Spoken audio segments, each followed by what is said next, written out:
हर, कष्टहर, दुःखहर, दारिद्र्यहर, सर्व रोगहर, सर्व पापहर.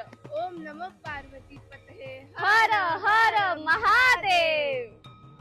नमस्कार, तुमचं 12 ज्योतिर्लिंग ह्या प्रवासात खूप खूप स्वागत आहे.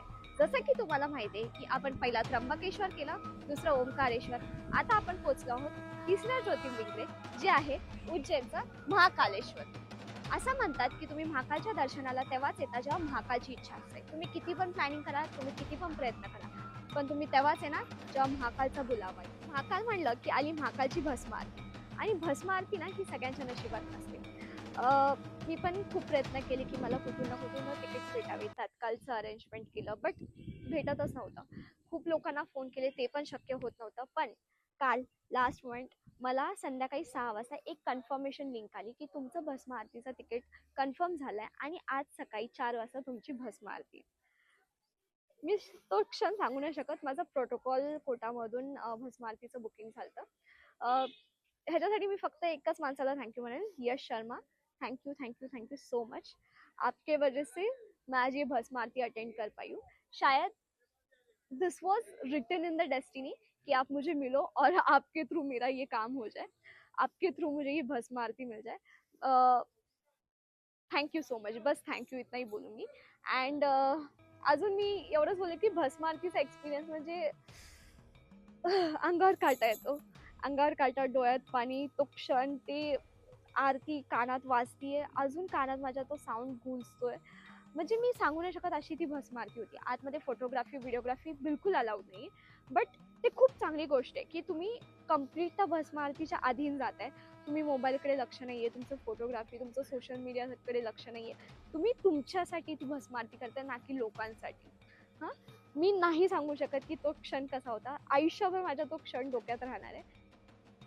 काळ जो संपूर्ण सृष्टी चालवतो, पण भारतात एक अशी भूमी आहे जिथे काळ सुद्धा थांबतो आणि नतमस्तक होतो महाकाल समोर.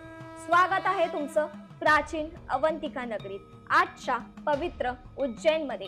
याच पवित्र भूमीवर वाहते शिप्रा नदी. असं मानलं जातं शिप्रा नदीचा प्रत्येक प्रवाह महाकालच्या ऊर्जेने स्पंदित आहे. ही फक्त नगरी नाही, तर काळालाही थांबवणाऱ्या शक्तीचे स्थान आहे. ह्याच भूमीवर राहत होते एक महान शिवभक्त ब्राह्मण, जो दिवस रात्र भगवान शिव यांची उपासना करत असे. त्यांच्या भक्तीमुळे संपूर्ण उज्जैन नगरी शांत, समृद्ध आणि सुरक्षित झाली होती. पण एक दिवस दुष्यंत नावाच्या राक्षसाने या भूमीवर आक्रमण केले. त्याने ऋषी, साधू आणि भक्तांना त्रास द्यायला सुरुवात केली. संपूर्ण नगरी भयभीत झाली. त्याच संकटातून मुक्त होण्यासाठी सर्व भक्तांनी एकत्र येऊन भगवान शिव यांचा धावा केला. आणि त्या क्षणी धरती हादरली. आकाशात प्रचंड गर्जना झाली. शेवटी भगवान शिव स्वतः प्रकट झाले महाकालच्या रौद्र स्वरूपात. त्यांच्या एका गर्जनेने दुःशासनाचा अंत झाला आणि त्या दिवसापासून भगवान शिव इथे स्थिरावले महाकाल ज्योतिर्लिंगच्या रूपात. इथलं ज्योतिर्लिंग खास मानलं जातं कारण हे एकमेव दक्षिणमुखी ज्योतिर्लिंग आहे. असं म्हणतात की महाकाल स्वतः काळाचे स्वामी आहेत, म्हणून मृत्यू आणि काळ सुद्धा महाकाल समोर नतमस्तक होतो. आजचं महाकालेश्वर मंदिर भक्ती, ऊर्जा आणि अध्यात्माचं जिवंत केंद्र आहे. विशेषतः म्हणजे पहाटेची भस्म आरती, जिथे चितेच्या भस्मांनी भगवान महाकाल यांचा शृंगार केला जातो.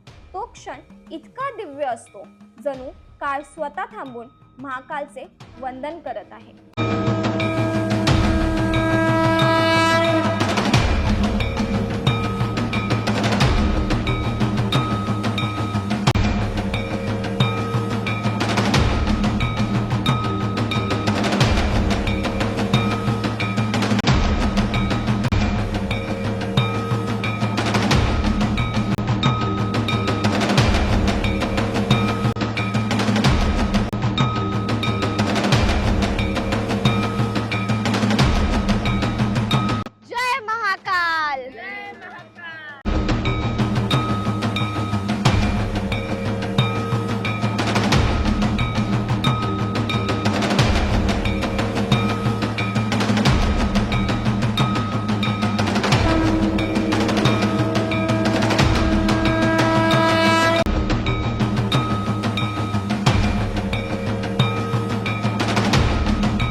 पार्वती पतये हर हर महादेव.